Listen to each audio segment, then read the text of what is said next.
Pakistani cricket team के लिए एक बहुत ही गंदा दिन कह सकते हैं या बहुत ही बुरा दिन जो पाकिस्तान क्रिकेट टीम है वो अपने लो फेज से बाहर ही नहीं निकल पा रही है। और यही हुआ जब वो बहुत ही बेआबरू होके अपने कूचे से ऐसे निकले थे, तो उसके साथ ऐसा कह सकते हैं कि बहुत ही बेआबरू होके अपने स्टेडियम से ऐसे निकले थे। बहुत निकले मगर अरमा बहुत कम निकले।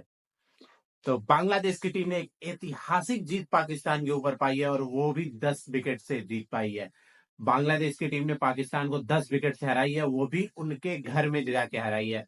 तो पाकिस्तान का जो अपने घर में टेस्ट सीरीज या टेस्ट मैच जीतने का जो लंबा इंतजार है वो और भी लंबा होता जा रहा है, क्योंकि पिछले 1294 दिनों से पाकिस्तान की टीम कोई भी टेस्ट मैच अपने यहाँ नहीं जीत पाई है।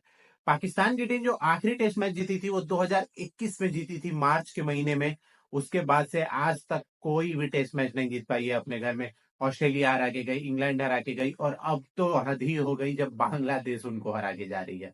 तो इस हार की बात की जाए तो इस हार में बहुत सारी ऐसी वजहें थी जिसपे पाकिस्तान को सोचना पड़ेगा, जिसकी वजह से पाकिस्तान का जो क्रिकेट इस समय है वो अपने लो स्तर पे चला गया है। इससे निचले स्तर पे पाकिस्तान कभी भी नहीं था।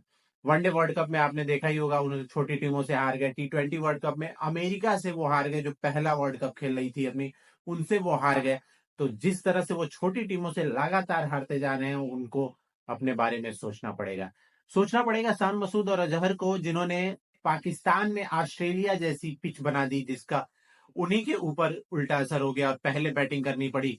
और पहली पारी में डिक्लेयर करने के बाद भी बांग्लादेश उसको 146 रनों पे ऑल आउट कर देती है दूसरे इनिंग में और 10 विकेट से जीत जाती है।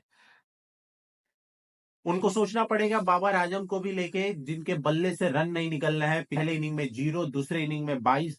22 भी उन्होंने तब बनाया जब उनका 0 रन पे कैच छोड़ दिया था लिटन दास ने। शान मसूद के बल्ले से रन नहीं निकल रहा है, कप्तानी बढ़िया नहीं हो रही है। पाकिस्तानी क्रिकेट प्लेयर जो है वो आपस में लड़ रहे हैं। एक वाकया देखने को मिला, शान मसूद उनके शान मसूद साइन एक वाकया देखने को मिला जहां शान मसूद साइंस आफरीदी के कंधे पर हाथ रखते हैं और वो हाथ झटक देते हैं। बाबर आजम स्लेजिंग करते हैं, उसके बाद खुद लड़ते हैं। तो ये जो उनकी आपस में लड़ाई है, इन सबको देख के पाकिस्तान को एक बार फिर से रीथिंक करना पड़ेगा अपने क्रिकेट के बारे में कि वो क्यों हार रहे हैं लगातार। अब इसके पहले ऑस्ट्रेलिया से 3 मैच लगातार हारे और अब बांग्लादेश से हरा दिया। और पाकिस्तान की बात की जाए तो पाकिस्तान के क्रिकेटिंग इतिहास में सबसे पहला ये ऐसा मौका है जब उन्होंने बांग्लादेश से टेस्ट मैच हारा है, वो भी अपने घर पे। तो शान मसूद को चुल्लू भर पानी में डूब मरना चाहिए। पाकिस्तान क्रिकेट टीम को काफी सोचना चाहिए। बांग्लादेश पहली ऐसी टीम बनी है 23 सालों में जो पाकिस्तान को 10 विकेट से हराई हो।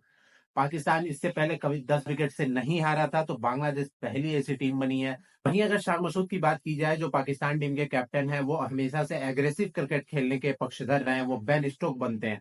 ब्रेंडन मैकुलम और बेन स्टोक जो इंग्लैंड को क्रिकेट खिलाते हैं, उस तरह की क्रिकेट खेलना चाहते हैं, लेकिन वो पाकिस्तान में नहीं हो सकती है। ये बात शान मसूद को समझना चाहिए, क्योंकि जहां तक कैप्टेंसी की बात की जाए या बैटिंग की बात की जाए, शान मसूद दोनों में फेल हुए हैं। कैप्टेंसी में उनके जो भी डिसीजन थे वो उनके ऊपर उल्टे पड़े हैं। एक स्पिनर को कम खिलाने का जो फैसला था वो भी उनके ऊपर उल्टा पड़ा है। वहीं बैटिंग की बात की जाए तो बैटिंग में भी उनके बल्ले से रन निकल नहीं रहे हैं, तो ना तो बैटिंग अच्छी हो रही है ना कप्तानी अच्छी हो रही है। वहीं पाकिस्तान के लिए अगर बात की जाए तो सबसे बड़ा निराशा है पाकिस्तान के लिए, वो है बाबर आजम।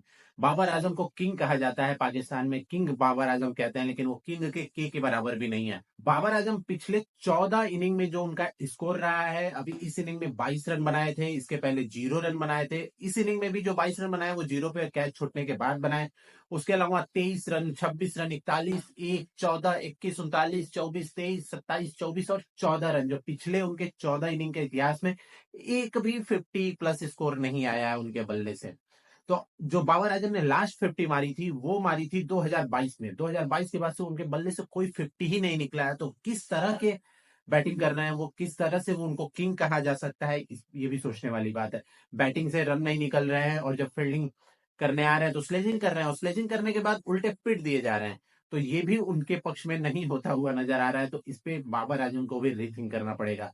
और अगर रही बात पाकिस्तान क्रिकेट की, तो अगर पाकिस्तान को अपनी क्रिकेट बचानी है तो शान मसूद या बाबर आजम में से किसी एक प्लेयर को ड्रॉप करना पड़ेगा, क्योंकि जब दोनों साथ खेलते हैं तो वहां ये देखने को मिलता है कि टीम जो है वो दो धड़ में बटी हुई दिखती है। एक धड़ बाबर आजम की होती है और एक धड़ शान मशहूर की। तो ये लोग आपस में ही लड़ रहे हैं, आपस में ही यूनिटी नहीं है, जिसकी वजह से टीम भावना नहीं है और क्रिकेट खराब होता जा रहा है पाकिस्तान का। वहीं पाकिस्तान की बात की जाए तो पाकिस्तान की तरफ से बाबर आजम 22 रन बनाते हैं 2 इनिंग में। शाउब शकील एक इनिंग में 100 करते हैं, दूसरे में 0। रिजवान के बल्ले से रन निकलता है, दोनों इनिंग में वो खड़े रहते हैं, एक में 171 रन, दूसरे में भी 50+ का स्कोर उन्होंने किया। वहीं अगर शान मशहूद की बात की जाए तो उनके बल्ले से भी बिल्कुल रन नहीं निकले। तो जो भी था, जैसे रिजवान के बारे में ही था, तो वहां भी शान मशहूद की कैप्टनसी पे सवाल उठे थे, क्योंकि समय से पहले उन्होंने डिक्लेयर कर दिया था। रिजवान को उन्होंने दोहरा शतक बनाने का मौका मिलना चाहिए था, क्योंकि अभी टाइम बहुत था, दूसरा ही दिन था गेम का और उन्होंने डिक्लेयर कर दिया था। उस समय भी तमाम एक्सपर्ट यही कहे कि ये इनको हार की तरफ ले जाएगी, और वही हुआ। और हुआ क्या नतीजा आप देख ही रहे हैं, बांग्लादेश इतिहास में पहली बार पाकिस्तान को पीट दिया, वो भी 10 विकेट से। ये भी अपने आप में एक रिकॉर्ड बन गया। इस सीरीज के पहले पाकिस्तान ऑस्ट्रेलिया के पूर्व पेसर जो जेसन गैलेस्पी हैं, अपने समय के दिग्गज गेंदबाज भी रहे हैं, उनको हायर किया था। कुकाबूरा के गेंद से मैच कराने की बात कर रही थी, ऑस्ट्रेलिया जैसे पिच बनाने की बात कर रही थी, और वो सारे दाव उनके ऊपर ही उल्टा पड़ गए।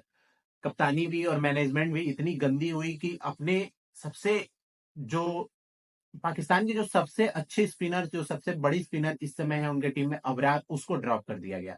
जब उनको ड्रॉप किया गया, उस पर भी सवाल उठाया गया, तो उसके जस्टिफिकेशन में कप्तान शान मसूद ने बहुत सारी बातें की। वहीं अगर देखी जाए बांग्लादेश की, तो बांग्लादेश की तरफ से शाकिब उल हसन, मेहदी हसन मिराज ने मिलकर 7 विकेट निकाले। जहां आप एक तरफ स्पिनर को ड्रॉप करके बिना स्पिनर के खेल रही है, वो भी पाकिस्तान ऐसी टीम सब कॉन्टिनेंट में बिना स्पिनर के खेल रही है। वहीं बांग्लादेश ने दो दो स्पिनर खिलाए और दोनों स्पिनर ने मिलकर 7 विकेट निकाले। आधा मैच तो उन्होंने यही खत्म कर दिया था। वहीं अगर बांग्लादेश की बात की जाए तो बांग्लादेश की बैटिंग काफी अच्छी रही। इस्लाम ने शतक ठोका, मोइनुल ने 50 रन मारा, और मुशफिकुर रहीम भी दोनों इनिंग मिला के 170 रन से ज्यादा रन का स्कोर किया।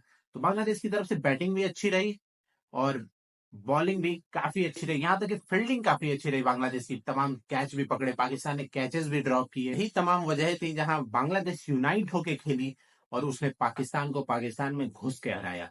और यही हार की भी वजह बनी पाकिस्तान के लिए, जहां वो इंडिविजुअल के लिए खेले, तमाम प्लेयर अकेले अकेले इंडिविजुअली खेल रहे थे, उनमें यूनाइटी नहीं थी, उनमें यूनिटी नहीं दिख रही थी, जो पाकिस्तान की हार की वजह बनी। यही कारण था कि बांग्लादेश अपना पहला टेस्ट पाकिस्तान के खिलाफ जीता, और पाकिस्तान अपना पहली बार अपने घर में टेस्ट मैच में 10 विकेट से हारा।